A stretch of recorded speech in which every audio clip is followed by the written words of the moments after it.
ಪರಪ್ಪನ ಅಗ್ರಹಾರ ದರ್ಶನ್ ಕಾಣಲು ಬಂದ ವಿನೋದ್ ರಾಜ್. ಹಿರಿಯ ನಟಿ ಲೀಲಾವತಿ ಪುತ್ರ ವಿನೋದ್ ರಾಜ್. ನಟ ದರ್ಶನ್ ಭೇಟಿಗೆ ಜೈಲು ಬಳಿ ಆಗಮಿಸಿರುವ ವಿನೋದ್ ರಾಜ್. ರೇಣುಕಾಸ್ವಾಮಿ ಕೊಲೆ ಪ್ರಕರಣದಲ್ಲಿ ಜೈಲು ಸೇರಿರುವ ನಟ ದರ್ಶನ್. ಜೈಲಿನ ಬಳಿ ದರ್ಶನ್ ಭೇಟಿಗೆ ಬಂದಿದ್ದಾರೆ ವಿನೋದ್ ರಾಜ್ ಮತ್ತು ಸ್ನೇಹಿತರು.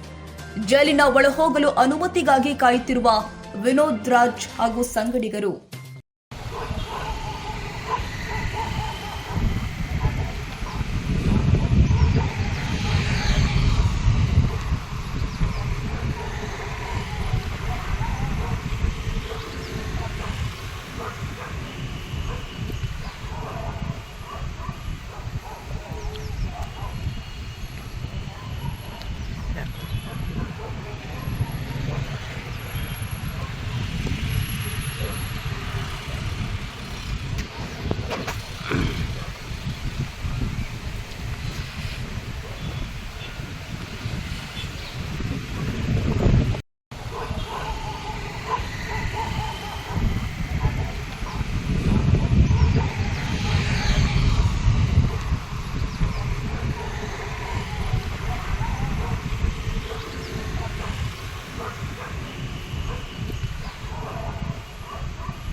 ಕ್ಷಣದ ಸುದ್ದಿಗಾಗಿ News81 Kannada YouTube channel subscribe ಮಾಡಿ. ಹೊಸ ಸುದ್ದಿಗಳ ನೋಟಿಫಿಕೇಶನ್ಗಾಗಿ ಬೆಲ್ ಐಕಾನ್ ಕ್ಲಿಕ್ ಮಾಡಿ.